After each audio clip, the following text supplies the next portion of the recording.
Well, we have the privilege of being joined via Zoom by the World Bank Chief Economist for Africa, Albert Zeufack. He's in Washington, D.C. Thanks so much indeed for joining us. And it's a challenge for the continent. Reading that report, it's looking at 40 million people that could be thrown into poverty as a result of the contraction in the economy. And I guess the big question then is what kind of policy interventions can be made to deal with poverty as a priority? Peter, thank you very much. The first thing to say is the global pandemic, COVID-19, has clearly taken a huge toll on African economies, and it's clearly threatening to erase more than a decade of progress. We are projecting that the African economy would contract by up to 3%, confirming our projections in April that the continent would get into its first recession in 25 years.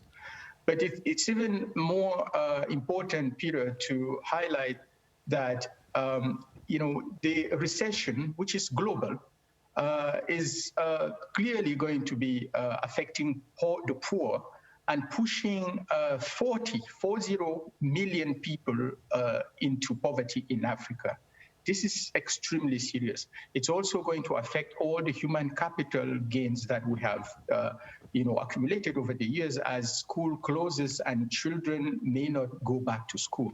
So this is quite a dire situation, and what we are coming up with clear results, clear conclusions, Peter, is that the road to recovery is going to be long and it's going to be steep, but it will lead to successful outcomes if we really focus on sound economic policies geared towards creating jobs for the African population. All right, sound economic policies. Now, there's always been this debate about what the lenders think that should be in terms of what these countries on the continent should be doing, and also how the continent sees some of these onerous conditions that are put on us in complying with loan deals, loans afforded to us. Is this an opportunity perhaps to reset the relationship between the lenders and the countries receiving them? Because in the past we kind of felt, thanks for the money, but the conditions that you've put to this money is making it difficult for us to do what we know to do. Peter, that's extremely important. This crisis is also an opportunity to reset the way we run our economies, the way we to reset our economic strategies, and also the relationship between Africa and the rest of the world. So on the way we reset our economic strategies, this crisis is actually giving us the opportunity to strengthen intra-Africa trade as global trade has collapsed. The contraction we have seen in Sub-Saharan Africa is actually coming from a contraction in exports and natural resource revenues that have collapsed with COVID, but it's also coming from a contraction in domestic demand as households were hit by containment measures for sure, and a contraction in output as firms could not produce. So if we can take this opportunity to strengthen intra-Africa trade, but also start building those value chains within our sub-regions, then it could, COVID would have been helpful. The second area where countries can actually take this opportunity to reset the agenda is on the policies that could allow our economies to close the gap between the rest of the world and us, the digital gap precisely, the infrastructure gap, investment in energy, investment in the digital economy, digital infrastructure and the regulatory framework for it would all be absolutely necessary. And we are already seeing some countries in Africa seizing that opportunity. And the third, with donors, as you mentioned, Peter, I think it's time for Africa to also step back and realize that, debt will not be the only solution or the silver bullet out of this crisis. Or even if all the debt was actually, cancelled, we would still need quite a lot of, fiscal space to power our recovery. And it is therefore important for our countries to start looking at internal sources that would, create that fiscal space. And it would be about improving the efficiency of our current spending, reallocating our resources from low productivity areas to higher productivity ones. It's going to be about curbing corruption. It's going to be about making sure that we invest in the digital economy, which is clearly a cross-cutting productivity enhancer.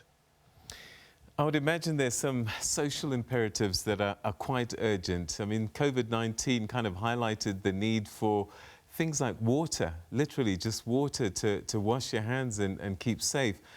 Are institutions such as yours thinking that perhaps, for us to get to this, the kind of economies that we need, we actually need to start with the basics, and that's just providing the social infrastructure that's required for people to survive and then take the next steps? Well, Peter, what has been quite fascinating with the COVID crisis is that 46 out of the 48 Sub-Saharan African countries have actually taken that opportunity to strengthen their social safety nets. So direct assistance to their populations has, and often leveraging the digital tools. So social protection has clearly emerged as one of the areas that governments have stepped up, their efforts in. But more importantly, the digital economy has revealed itself as being cross-cutting, and one thing we clearly have learned from this episode, Peter, is that it's not necessarily sequential. We don't have to have provided the basics for everybody before we actually step into the digital world, because digital can actually allow us to move faster, and in some cases actually leapfrog, like we have seen in countries like Kenya, where we have skipped the landlines to the cell phone, and now that connectivity is allowing women selling on the market to discover their prices and interact with their clients. We've seen that actually powering the financial sector across Africa now. And I think it's important to make sure we don't necessarily think in terms of sequential progress. There are possibilities of leapfrogging. There are possibilities of boosting productivity if we invest properly in closing the digital gap. I know that the World Bank has noted some of the interventions and planning that China has done over perhaps 40 years. And I just wonder, what lessons can the continent, Sub-Saharan Africa, learn from someone like China that's managed to reduce poverty quite a bit and grow, as you were mentioning, things like digital abilities? So, Peter, I think Chinese development experience is fascinating. And yes, if we're looking at Africa as a single space, as we are all hoping to become with the Africa Continental Free Trade Agreement, one absolutely important aspect would be reinforcing trade and value chains across countries in Africa, which would then become a single production space, right? So, building those value chains across productive places across the continent would be absolutely important. And to do that, we'll have to create the infrastructure to connect these places, physical infrastructure, roads and bridges and railroads, but also the digital connectivity, making sure that people can sit in South Africa and contribute to work in Senegal or in Kenya. So that is going to be absolutely important, and the Chinese have clearly done that. The third area is that is the connection with the rest of the world. The Chinese have clearly, really attracted a significant amount of investment, foreign, but also, domestic investment to start producing and creating jobs. And this is something that is missing clearly in Africa. Looking at FDI numbers, foreign direct investment, it is clear that most of the foreign direct investment is just going into minerals and oil, instead of being oriented in sectors that can create jobs in Africa, in manufacturing and high-level services that would employ the African youth. So these are a couple of areas that should clearly be part of the menu of options African governments can use. All right, I want to revisit again the chat that we started to have about the relationship between lenders such as yours and the African continent and African countries. Sadly, we don't choose our parents, and often the children sort of pick up the debt of their parents, and this could be former presidents, former administrations that run countries badly. And now we're in a situation where many countries are burdened with so much debt. What can the World Bank and other lenders do to help the children and the real people on the ground who had nothing to do with the situation that they find themselves in and that they are suffering under? Peter, you're raising a very important issue, and it's important to acknowledge that coming into COVID, African countries have been really accumulating debt at a very, very fast pace. The number of African countries that have actually multiplied the stock of debt by 3 or 4 in the space of 10 years. So Africa's debt today, total public debt, is estimated to 2021, the total debt for Africa is going to be around 67% of GDP, which is close to the 70% threshold where we really get worried. And this is coming from a situation not long ago when we had the HIPC that canceled debts for African countries. And so we've moved from around 20% of GDP to close to 70 in 2021. Well, this clearly is not sustainable, especially given that the structure of African debt has changed and it's more commercial, more market-driven, more Eurobonds, and more bilaterals who do not necessarily lend in commercial terms. We need to certainly acknowledge that debt, the way we have managed it in the past 10 years, has clearly not been that sustainable. This being said, I think what we need to do as international community, because I believe personally that helping Africa is a global public good. So the international community together needs to sit and not only work on the debt service suspension initiative and make it more meaningful, because currently, that initiative from the World Bank and IMF has not yet led to the level of resources expected or needed by African countries to broaden its fiscal space. So broadening the debt service suspension initiative to also attract the private sector to contribute, attract the non-Paris Club members, the new lenders on the continent, China, India, Turkey, and others, to actually contribute as well to that effort would be absolutely necessary. But,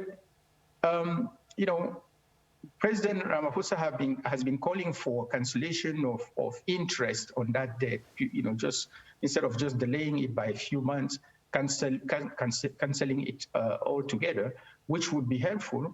But one important message that this study is, really coming up with, Peter, is that we need to look beyond debt to really start focusing on trade and investment, especially the kind of investment that can add value to our resources before we export them and creating jobs in the process. All right, Mr. Zeufack, we're going to have to leave it there. Thank you very, very much indeed for joining us and sharing your insights. Thank you, sir. You're welcome. All right, that was Albert Zeufack, who's the World Bank's Chief Economist for Africa, speaking to us about what looks like a pretty bleak story. Sub-Saharan Africa's economy going to shrink, and that's threatening 40 million people being pushed into poverty. So this is an opportunity for us, and in fact a must for the continent, to reset its policies to make sure that we can find a way post-COVID-19. Stay with us. You're watching The Globe.